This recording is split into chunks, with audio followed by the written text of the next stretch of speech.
Hello बच्चा party. देखो ये क्वेश्चन हमारा जेई मेन 2026 में दे दिया हुआ था। लॉज ऑफ मोशन का क्वेश्चन है। दो ब्लॉक है P and Q with respectively masses 2 kg and 1.5 kg are joined by a massless thread. These blocks are mounted on a frictionless pulley which is fixed on the edge of the cube S. ये cube S के edge में pulley fix किया हुआ है as shown in the figure below. The block P is positioned in the top surface. P ऊपर रखा हुआ है which has no friction, ऊपर में कोई friction नहीं है, and the block Q is in contact with the side surface. Q side surface के साथ contact में है.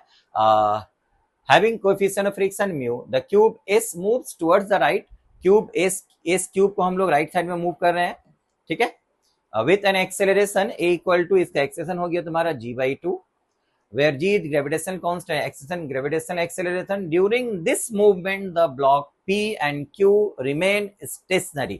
दोनों स्टेशनरी में है, तो वैल्यू ऑफ म्यू क्या होगा। तो बच्चा देखो, जब ये क्यूब को एस को हम लोग इस साइड मूव करेंगे विद सम एक्सेलरेशन, तो ये नॉन इनर्शियल फ्रेम हो जाएगा। तो नॉन इनर्शियल फ्रेम के साथ कांटेक्ट जितना बॉडी है सबके ऊपर स्यूडो फोर्स एक्ट करेगा इन द अपोजिट डायरेक्शन। तो इसके ऊपर भी एक स्यूडो फोर्स एक्ट करेगा, that is equal to ma। इसका मास 2 kg और a का वैल्यू हो गया स्यूडो नॉन इनर्शियल फ्रेम का एक्सेलरेशन g/2, तो 2 into g/2 which is equal to g। इसके ऊपर ये फोर्स एक्ट कर रहा है, तो ये फोर्स को इसके अंदर का टेंशन बैलेंस करेगा। तो टी का वैल्यू यहां पर से मिल गया हम लोगों को कितना, बताओ जी। टी का इक्विलिब्रियम कंडीशन की है। अगर क्यू का अगर हम लोग इक्विलिब्रियम कंसीडर करेंगे तो क्यू के ऊपर जो फोर्स होगा in this direction, this equal to 1.5 into g/2।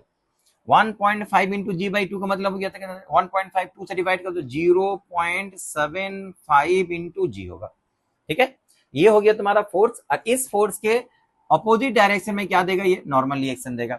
अब ये ब्लॉक क्यू ब्लॉक अगर इसके साइड सरफेस के ऊपर अंदर की तरफ फोर्स ये अप्लाई करा तो वो बाहर की तरफ क्या देगा, नॉर्मल रिएक्शन देगा। अब ये नॉर्मल रिएक्शन की वजह से यहाँ फ्रिक्शन जनरेट करेगा, and this friction will be equal to mu n. साथ ही साथ यहाँ पर टेंशन इन द स्ट्रिंग रहेगा टी। अब ये दोनों फोर्स इसके वेट को बैलेंस करेगा, यहाँ पर 1.5 जी को बैलेंस करेगा। तो क्यू के इक्विलिब्रियम कंडीशन के लिए ये किसके लिए हो गया बताओ, फॉर पी। अब अगर हम लोग क्यू का इक्विलिब्रियम कंसीडर करें तो फिर हम लोग क्या लिख सकते हैं बताओ, 1.5 जी ये किसको बैलेंस करेगा, एक हो गया 0.75, 0.75 जी को बैलेंस करेगा, प्लस टी को, sorry mu N, not 0.75, sorry ये तुम्हारा म्यू एन हो जाएगा। तो म्यू इंटू एन, एन का वैल्यू हो गया तुम्हारा, ये एन का वैल्यू हो जाएगा 0.75, 0.75 जी प्लस टी। अब टी इक्वल टू हम लोग ऑलरेडी निकाल करके रखे हैं जी, ठीक है। तो यहां से हम लोग क्या कर सकते हैं बताओ, जी इसका जी और इसका जी कैंसिल कर दो, जी कैंसिल हो जाएगा, तो ये बच गया तुम्हारा 1.5, यहाँ पर बच गया म्यू इंटू 0.75, 0.75 तो हम लोग 3/5 लिख सकते हैं, या सॉरी 0.75 को 3/4 लिख सकते हैं, यहाँ पर +1 देगा तो 1 को यहाँ लेकर के चले आओ। 1.5 minus 1 which is equal to 0.5 equal to mu into 3/4।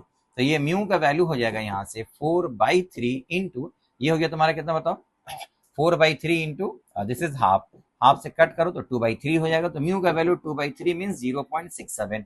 तो म्यू इक्वल टू हो गया तुम्हारा 0.67, तो your correct answer is 0.67। Okay.